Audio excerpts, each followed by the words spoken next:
silver amalgam material. 2. Mercury in fillings can have toxic effects on some persons. Manifestations of the disease of mercury poisoning only starts to become apparent 3 to 10 years after the insertion of mercury. 3. There are alternative materials that could be used for dental filling that could have after effects on the individual. 4. The patient has the right to insist that an alternative material be used. 5.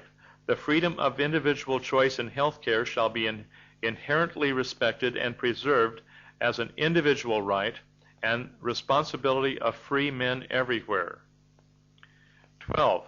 One must remember that the diagnosis of mercury intoxication is extremely difficult to ascertain because of the insidious nature of the onset of symptoms and because of most physicians' unfamiliarity or misinformation concerning proper testing techniques. Unfortunately, mercury is so toxic to the human organism that there can be cell death or irreversible chemical damage long before clinical observable symptoms appear indicating that something is wrong. Since organic mercury in some body tissues, in other words the brain, has a half-life of over 25 years, in other words it takes 25 years for the body to get rid of 1/2 of a single dose of mercury under normal circumstances, it is only a matter of time and degree of exposure until some form of symptomology appears. With all this in mind, we cannot fool with mercury toxicity or delay the safe removal of silver amalgam fillings by the hands of a known, knowledgeable, and responsible dentist. Please feel free to copy, duplicate, and or pass this information on to the next party. Our health collectively is dependent upon this type of information, or else we succumb to disinformation.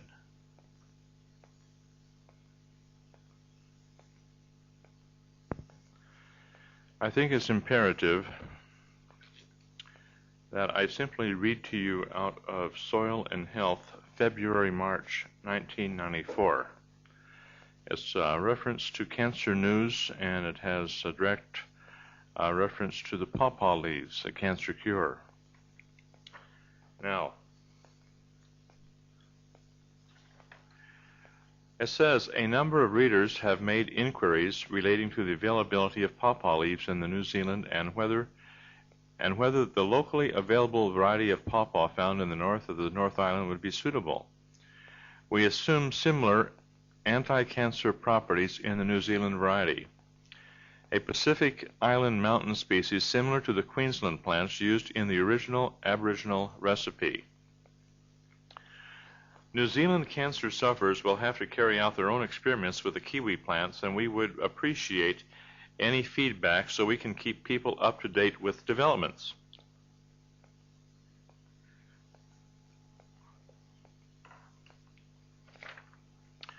We have already heard from several people trying the pawpaw cancer remedy, but have no information as to how successful the self-treatments have been at this point. All report the juice from the boiled up leaves has a pretty foul taste.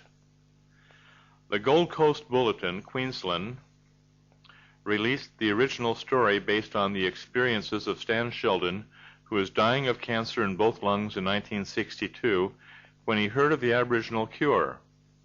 He cured his normally terminal condition in 2 months, much to the amazement of his doctors, and is still alive and healthy at age 90, some 32 years later.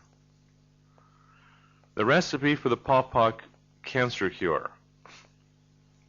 Cram as many pawpaw leaves and stems as possible into a saucepan before adding water to within a few inches of the brim.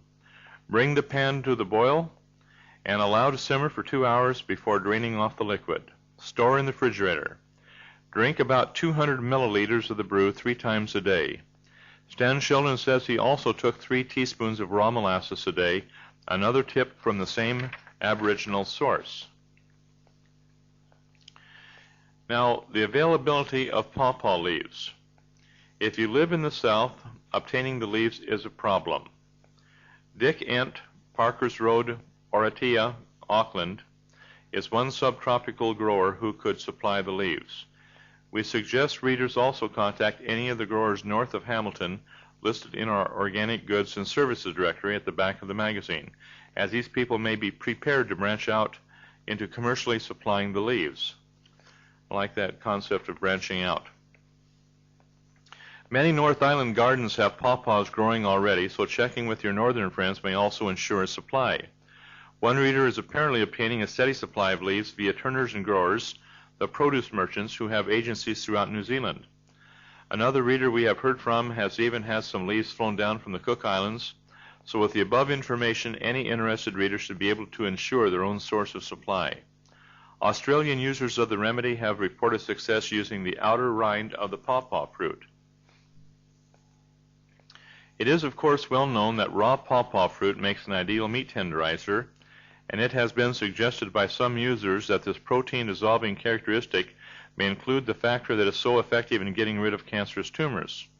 So far, all the various cancer remedies suggested in these pages have one thing in common. They all include an element which is actually toxic to cancer cells, which apparently destroys their ability to multiply. Anyone else interested in supplying pawpaw leaves should contact Soil and Health, and we will freely advertise them on our Cancer News page. Now, I'd like to point out that the cancer remedy pertaining to the rind of the pawpaw fruit, this contains papain, and this dissolves any type of cancerous tissue as it moves in through the tissues of the body.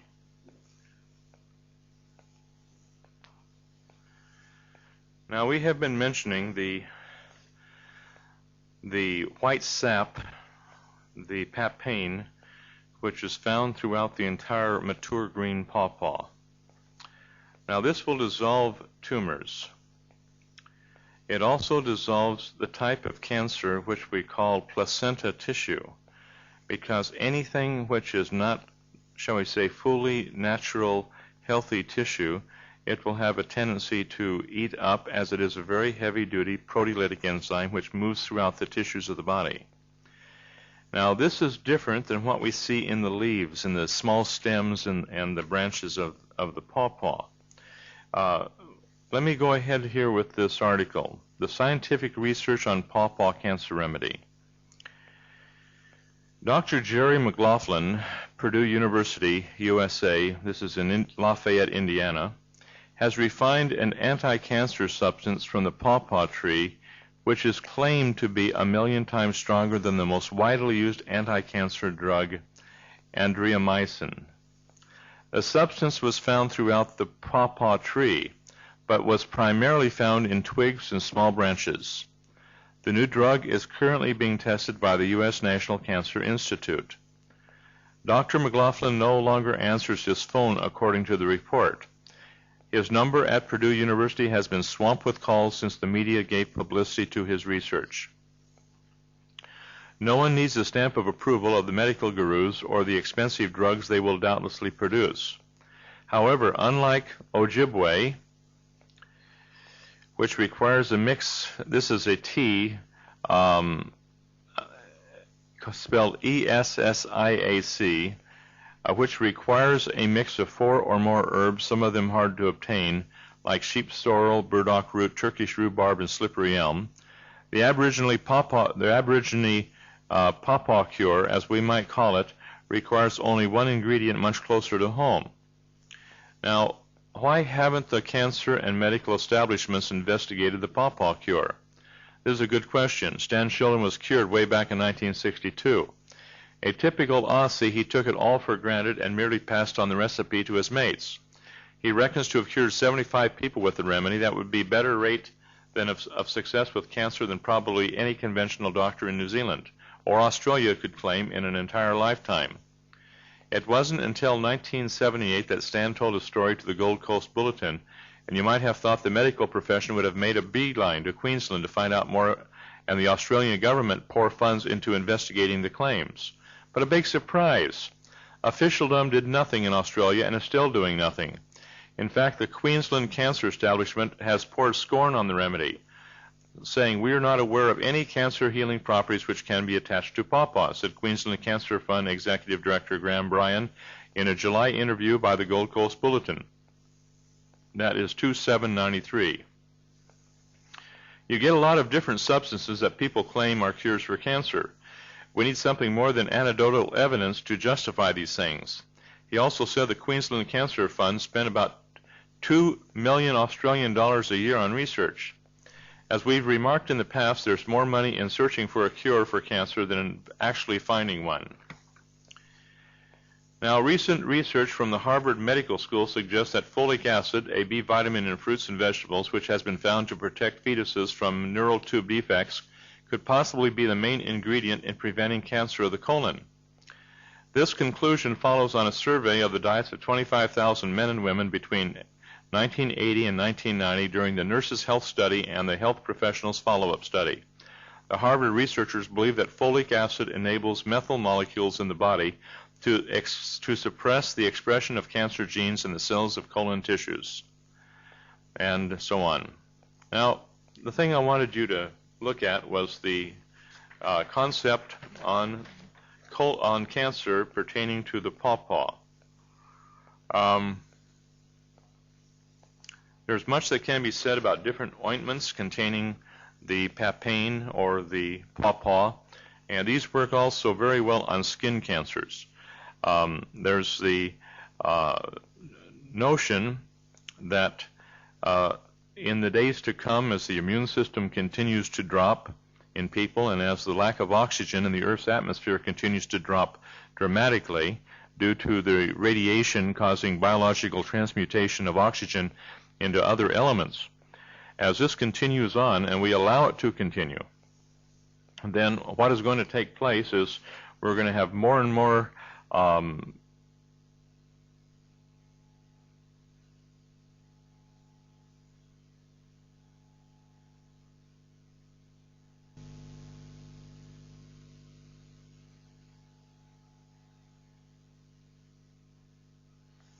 this is side 2 of tape 2, and what I was saying is that as time progresses and as the amount of oxygen in the Earth's atmosphere continues to be depleted due to the bombardment of oxygen molecules by radiation of all shapes and sizes, thus causing a biological transmutation of oxygen into other elements, then the body, because of its lack of oxygen, will become, shall we say, ill, maybe more ill, and the immune system will continue to drop until our bodies will be just fair game for whatever comes along to take us. Now, one of the things that we do need to look at in our bodies is the continual need for oxygen. And I'd like to take just a few moments. Again, this is on 12 points of oxygen, which is in the Patient's Guide to Body Electronics. There's so much that could be said here, but I want to read this to you. Number 1. The focus of attention has been placed on environmental issues internationally. This is a positive step forward. It has been my personal concern that environmental issues begin at home and with something as close as our own personal body. An individual cannot think properly, cannot reason clearly, cannot act rationally while his own personal body is contaminated with environmental chemicals, pesticides, pollution of indescribable numbers, and improper diet. Therefore, the following is only one of many issues that require our attention, and this issue is oxygen. 2. We are living today in a chemically oriented society. The vast majority of people are adversely affected every day by chemical poisons. More than 3,000 chemicals are added to our food. Over 700 chemicals can be found in our city drinking water. Thousands of pesticides are added to the soil every year. There are toxins in the atmosphere, petrochemicals, toxic cosmetics, etc. There are medical drugs which the body in its weakened condition is incapable of metabolizing and eliminating, such as tranquilizers, pain control pills, diet and sleeping pills, arthritis medication, allergy pills, anesthetics, headache medication, etc. ad nauseum. Now, there are street drugs such as marijuana, cocaine, crack, angel dust, amphetamines. Then there are the nicotine, caffeine, and the most abused drug of all, alcohol. All these play a major role in the biochemical causes of stress, helping to create the biochemically stressed personality. Chemical residue from these substances can cause severe personality changes. Through simple contact or prolonged use, people have literally poisoned their systems. They suffer from chronic cellular toxicity. These people behave irrationally when poisoned, experiencing everything from life as an emotional roller coaster to hostility and paranoia. 3. Psychological therapy does not help a person make significant progress when they are suffering from chemical toxicity. A proper diet is not enough once one has contaminated cells. It is necessary to begin treatment by initiating a consistent and determined detoxification process. The biochemical personality requires a nutrient saturation of enzymes, a broad range of colloidal minerals, a complete complex of amino acids or protein which is derived from uncooked food, essential fatty acids, and vitamins from natural foods. Most important, the body needs to be oxygenated properly before any gains can be expected. It is possible to restore a chemically affected individual back to a healthy, natural state by a thorough removal of these poisons. This process of healing is accelerated by the application of body electronics, which promotes healing by restoring the nerve supply and circulation to the body, that the nutrient saturation may reach the cells of the body that they may detoxify. 4. These toxic chemicals lodge in the fat tissues, in the lymphatic system, and create a sluggish elimination. They in turn generate free radicals causing cell damage, aging, while inhibiting the body's ability to assimilate the nutrient saturation we have mentioned. These toxins have a detrimental psychological effect on one's emotions, causing many various reactions such as confusion, doubt, pessimism, and inability to think clearly, dulled perception, indifference, and forgetfulness, to name a few of the many symptoms. These toxins create imbalances in the body's energy system, making one prone to stress and disease.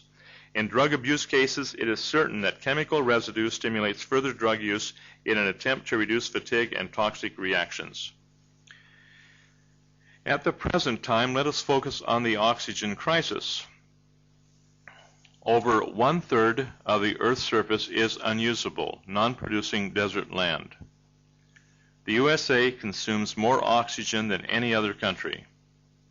Oxygen is generated in large part by the process of photosynthesis from our forests. Tree cover is a main indicator of the Earth's health, as it furnishes oxygen for us to breathe. 11 million hectares of forest are being cleared each year. India has lost more than 30% of its greenery. Air pollution and acid rain are killing much of the forest in North America. Degraded soil chemistry, where the soil minerals have been depleted, makes replanting impossible. Soil microbes cannot live in mineral-deficient soil. A human being must use 500 to 700 liters of oxygen in a 24-hour period to stay healthy. An adult uses 1/3 ton of oxygen every year. If we add the oxygen consumption of our modern convenience appliances, this brings the oxygen use to 6 tons per person per year. Burning 10 gallons of petrol will consume approximately 23 kilograms of oxygen, enough to supply a human being with oxygen for 3 weeks. The USA leads the world in fossil fuel emissions. There's an output of 1.2 billion metric tons of carbon dioxide. It would require 7 to 14 billion acres of trees to offset these emissions just for the United States alone.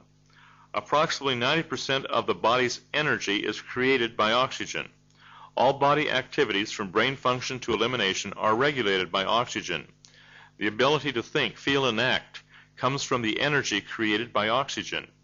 The best way to optimize health is to oxygenate every cell of our body. Now, one of the many reasons for a lack of oxygen is our polluted atmosphere. 200 years ago, the air was composed of an estimated 38% oxygen and approximately 290 parts per million carbon dioxide. Today, it is less than 19.6% oxygen and approximately 380 parts per million carbon dioxide. Many reasons, such as planet deforestation, demineralized soil, chemical and auto pollutants, have contributed to the present condition. There is less energy in our system due to oxygen deprivation to produce the vital metabolic energy to survive healthy and well. It is vitally important that we consider increasing our intake of oxygen in conjunction with appropriate nutrients. Dr. Otto Warburg, twice Nobel laureate, was awarded the Nobel Prize for discovering the cause of cancer. He said, "Cancer has only one prime cause. The prime cause of cancer is the replacement of normal oxygen respiration of bodily cells by an anaerobic, which means lacking in oxygen, cell respiration. In other words, the growth of cancer cells is initiated by a relative lack of oxygen. Cancers cannot live in an oxygen-rich environment." Dr. Harry Goldblatt, whose findings were published in the Journal of Experimental Medicine, determined that the lack of oxygen plays a major role in causing cells to become cancerous. Dr. Albert Wall said, quote, "Disease is due to a deficiency in the oxidation process of the body, leading to the accumulation of toxins. These toxins ordinarily are burned in normal metabolic functioning." Dr. Wendell Hendricks of the Hendricks Research Foundation wrote, quote, "Cancer is a condition within the body where the oxidation has become so depleted that the body cells have degenerated beyond physiological control. This depleting action may be the result of long-standing virus infection or allergies. The body becomes so overwhelmed with toxins that it automatically sets up a natural defense in the form of a tumor mass to harbor these poisons and remove them from the general activity within the body. A tumor is nature's protection to the patient, and unless the source of toxin is removed, the toxins will continue to accumulate and the mass will grow larger and larger. Our intention is to remove the cause of cancer by oxidizing the body toxins into antitoxins. This allows the tumor mass to shrink in size as there is no more use for it, and there is no further accumulation of body toxins." Dr. Hendricks states, "The true cause of allergy is lowered oxidation process within the body, causing the affected individual to be sensitive to foreign substances entering the body. Only when the oxidation mechanism is restored to its original highest state of efficiency can the sensitivity be eliminated." Dr. Stephen Levine, in his book Antioxidant Adaptation, Its Role in Free Radical Pathology in 1985 stated, "Hypoxia or lack of oxygen in the tissues is a fundamental cause for all degenerative diseases." Oxidation Catalyst, an article written in the Journal of the American Association of Physicians, Dr. W. Spencer Way writes, "Internal respiration is the exchange of oxygen for carbon dioxide which takes place at the individual cell level.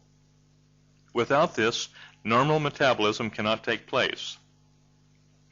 Since it is the oxidation, or burning, of the nutritional elements which makes for their complete assimilation by the cell, likewise oxidation of the waste products of the cell metabolism makes possible their complete elimination.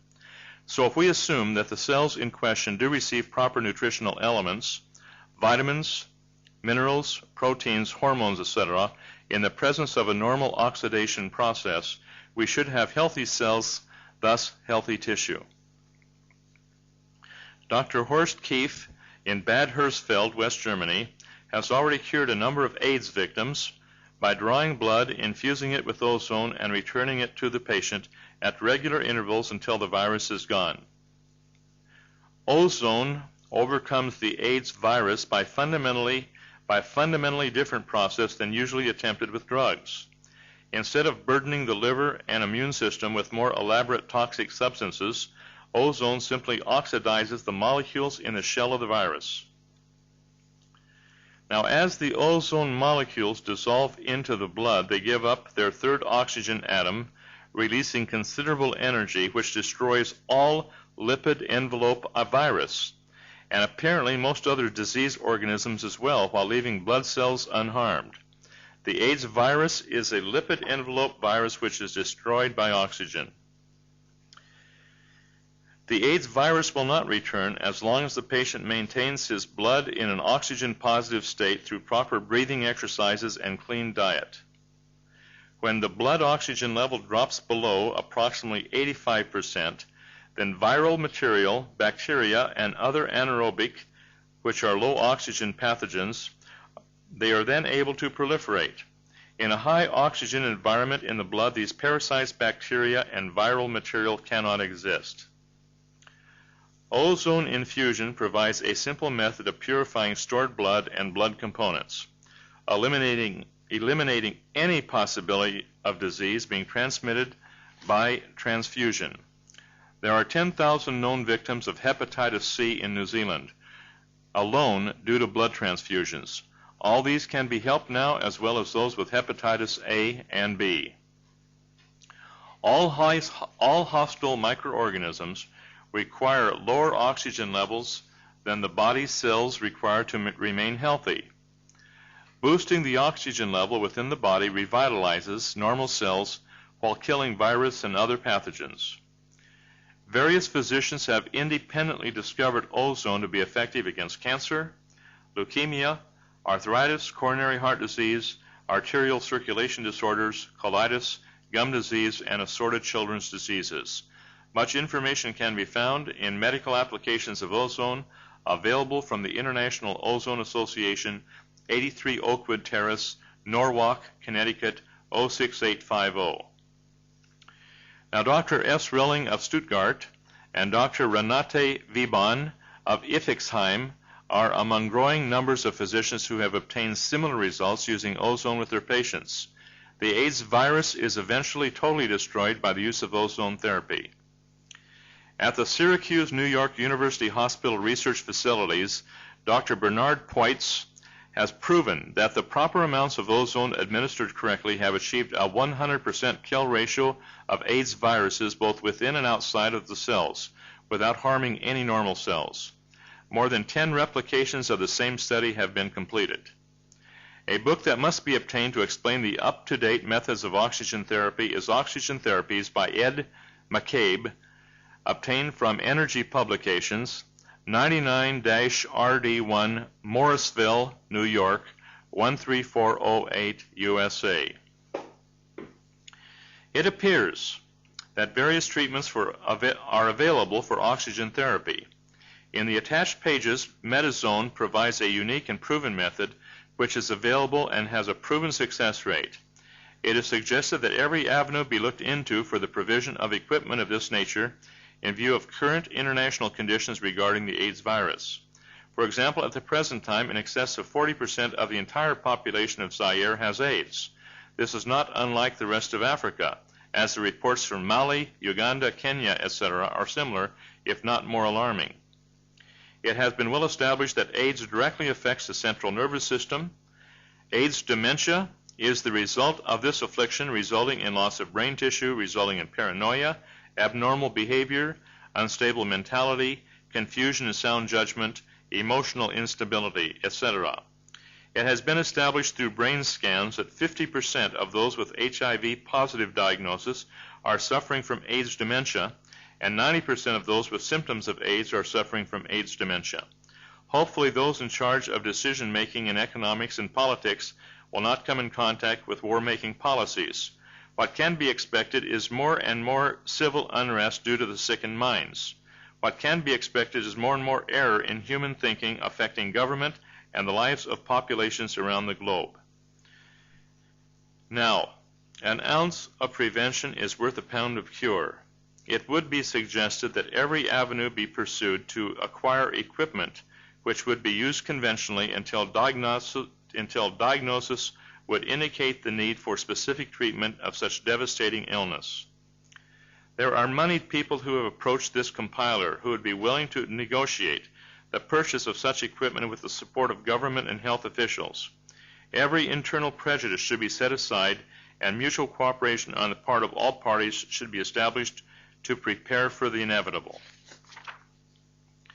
Dr. Robert Strecker, MD, PhD, has produced a wealth of information concerning the origin of the AIDS virus. Information can be requested from the Dr. Robert Strecker, MD, 1501-OT, Colorado Boulevard, Los Angeles, California, 90041. It would be wise to acquire a subscription to the Townsend Letter for Doctors, 911 Tyler Street, Port Townsend, Washington, 98368-6541, USA. This publication has extensive information on alternative health care which is becoming increasingly popular among the younger, better informed practitioners. It would be wise to acquire a subscription to Health Consciousness, Post Office Box 550, Oviedo, Florida 32765, USA. This publication is edited and published by Roy Cupsonell, MD, and seeks to bring truth in alternative health care from a variety of sources to inform the healthcare practitioners around the world. Now, in our work, we use oxygen on a continual basis to keep the oxygen level high. If there are any situations, such as gangrene to the feet or legs, or any part of the body, we saturate the body with oxygen. We use niacin to open up the circulation, the capillaries to the cells, and with a great deal of success, we have been able to handle the correction of this condition of gangrene and have preserved legs, feet, hands, fingers, and what have you. Now, oxygen, along with the Schweitzer formula to increase the activity or mobility of the white blood cells so that they can scavenge around and eat up those things that don't belong there, all of these things are important. We need to boost the immune system, and we need to have a full program of enzymes, of minerals, of essential fatty acids, of vitamins, and we need to have the protein. So these all we have all discussed. So with this in mind, this is basically the whole concept behind the Ray program.